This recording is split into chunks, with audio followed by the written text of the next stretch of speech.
الرحمن الرحيم. باب قول الله: ونضع الموازين القسط ليوم القيامة، وأن أعمال بني آدم وقولهم يوزن. وقال مجاهد: القسطاس العدل بالرومية، ويقال القسط مصدر المقسط وهو العادل، وأما القاصد فهو الجائر.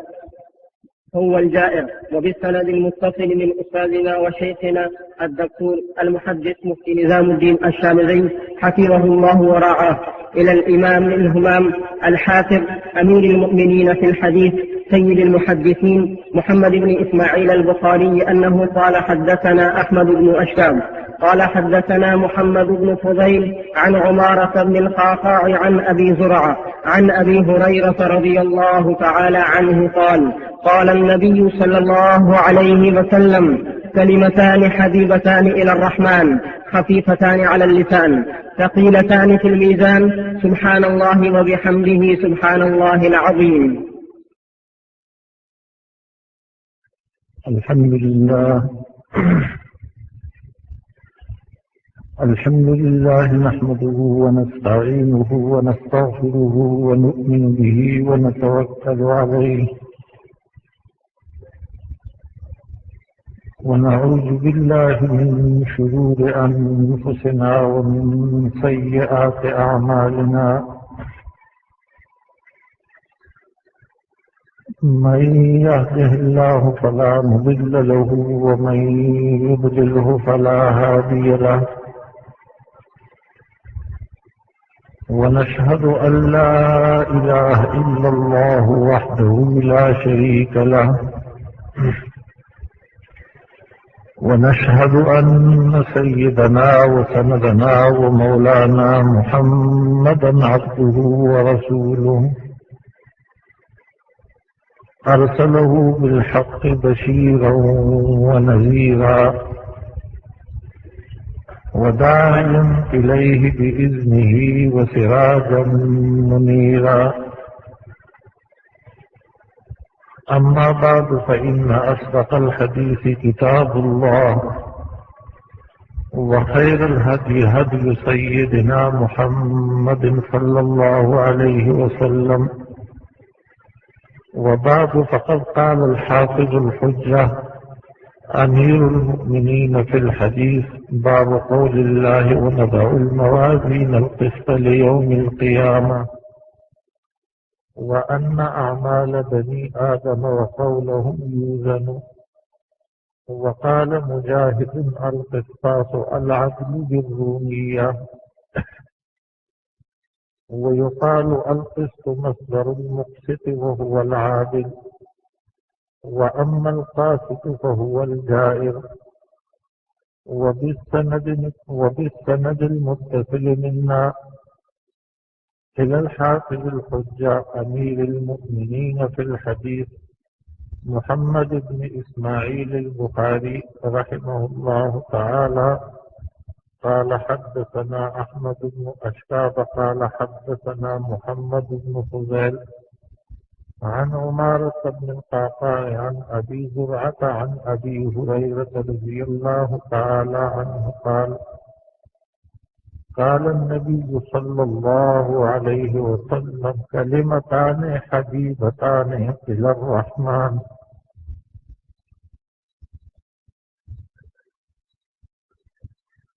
خفيفتان على اللسان ثقيلتان في الميزان.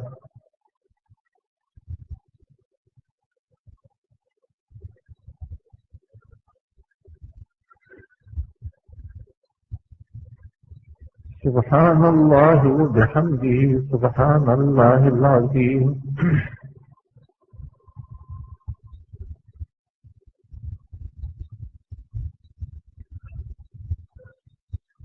الحمد للہ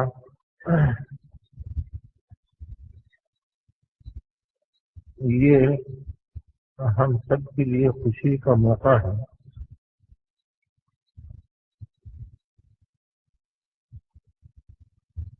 کہ محدث العصر حضرت مولانا سید محمد یوسف البنوری رحمہ اللہ تعالی کی اس گلشن کا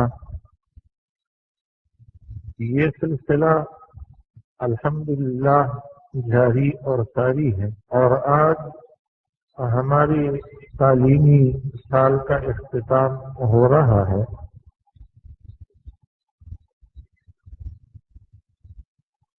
اور اسی سلسلے کی ایک کڑی یہ ہے کہ آپ کے سامنے صحیح بخاری کی آخری حدیث پڑھی جا رہی ہے۔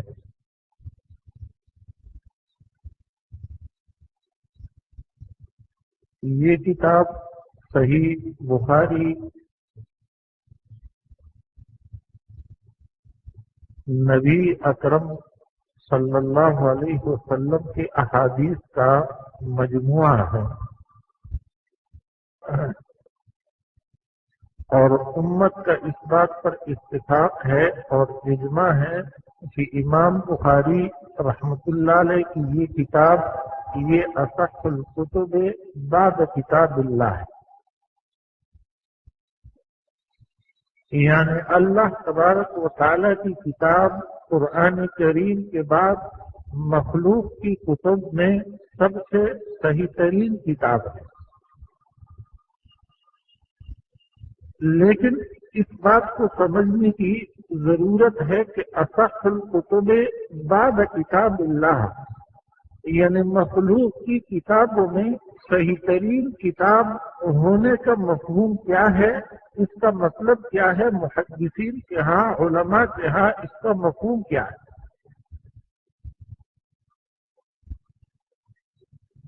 میں یہ بات آپ کی خدمت میں اس لیے عرض کر رہا ہوں کہ آج کل دو قسم کے فتنے بہت زوروں پر ہیں۔ ایک فتنہ تو ان لوگوں کا ہے جو نبی اکرم صلی اللہ علیہ وسلم کی احادیث کا انکار کرتے ہیں، اور نعوذ باللہ نبی اکرم صلی اللہ علیہ وسلم کی احادیث کو دلیل اور حجت کے طور پر تسلیم نہیں کرتے۔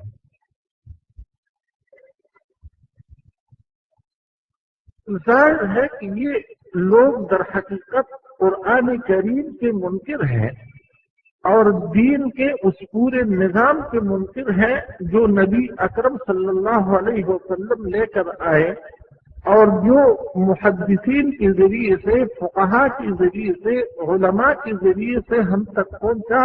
اصل یہ ہے کہ یہ اس پورے نظام کے منکر ہے، لیکن صراحتاً یہ اللہ تبارک و تعالیٰ کی ذات کا انکار نہیں کر سکتے، نبی اکرم صلی اللہ علیہ وسلم کی رسالت کا انکار نہیں کر سکتے، دین اسلام اور اس کے احکام کا صراحتاً انکار نہیں کر سکتے۔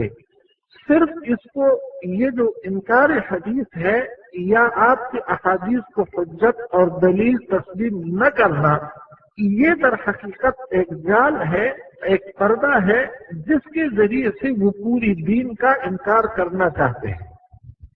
اس کے ساتھ ساتھ ایک دوسرا فتنہ بھی بہت زوروں پر ہے، اور وہ فتنہ یہ ہے کہ احادیث کی وہ حجت کو تسلیم کرتے ہیں، نبی اکرم صلی اللہ علیہ وسلم کی احادیث کو ماننے کا لوگ نام لیتے ہیں، لیکن اس کے ساتھ ساتھ ان کا طرز عمل حقیقتاً منکرین حدیث سے مختلف نہیں، وہ بھی احادیث کے کچھ حصے کا انکار ہے اور حقیقتاً وہ انکار کرتے ہیں۔ مثال کے طور پر آپ نے دیکھا ہوگا کہ جب کسی مسئلے پر بحث مباحثہ ہو رہا ہو تو اس وقت وہ لوگ پوچھتے ہیں کہ اس فلاں مسئلے کی دلیل صحیح بخاری سے بتاؤ، یا اس فلاں مسئلے کی دلیل صحیح مسلم میں بتا دو، اس لیے کہ یہ دونوں کتابیں صحیحین ہیں، یہ اصح الکتب بعد کتاب اللہ ہے، تمہارے فلاں مسئلے کی دلیل اگر اس کتاب کے اندر موجود نہیں تو گویا ان کی نزدیک وہ مسئلہ ماننے کے قابل اور تسلیم کرنے کے قابل نہیں۔ یہ بھی حقیقتاً انکار حدیث کی ایک قسم ہے۔ یہ حقیقتاً میں عرض کر رہا ہوں کہ یہ انکار حدیث کی ایک قسم ہے، اس لیے اس بات کی ضرورت ہے کہ اس بات کو سمجھا جائے کہ صحیح بخاری اصح الکتب بعد کتاب اللہ اگر ہے تو اس کا مفہوم کیا ہے؟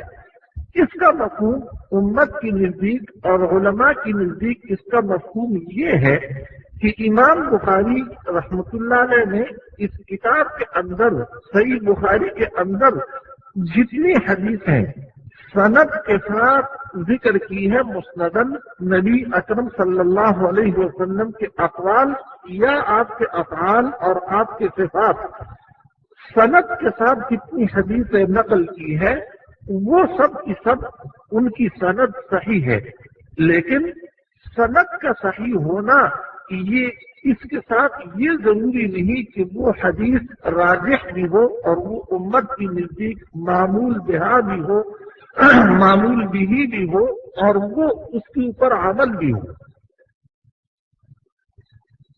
محدثین نے اس بات پر مستقل کتابیں لکھی ہیں کہ بعض احادیث ایسے ہیں کہ جو سند کے اعتبار سے بالکل قوی، سند کے اعتبار سے بالکل صحیح ہے، لیکن صحیح اور قوی ہونے کے باوجود وہ احادیث امت کی نزدیک وہ معمول بہا نہیں، یعنی ان احادیث پر مجتہدین کے ہاں عمل نہیں ہوا کرتا، باوجود اس کے کہ وہ احادیث صحیح ہے۔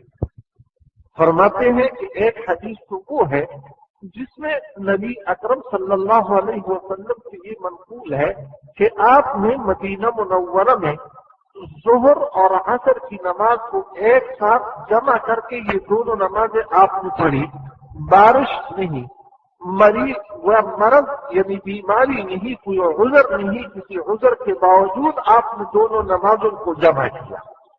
یہ حدیث امام ترمذی رحمۃ اللہ علیہ فرماتے ہیں کہ امت میں سے کسی مجتہد کا، کسی فقیہ، کسی امام کا اس پر عمل نہیں، اس لیے کہ جن حضرات کی نزدیک جمع بین الصلاتین جن کی نزدیک جائز بھی ہے، ان کے ہاں اس کے لیے کچھ شروط ہے کہ ان شروط کے مطابق وہ جائز ہوا کرتی ہے، ان شروط کے بغیر نہیں۔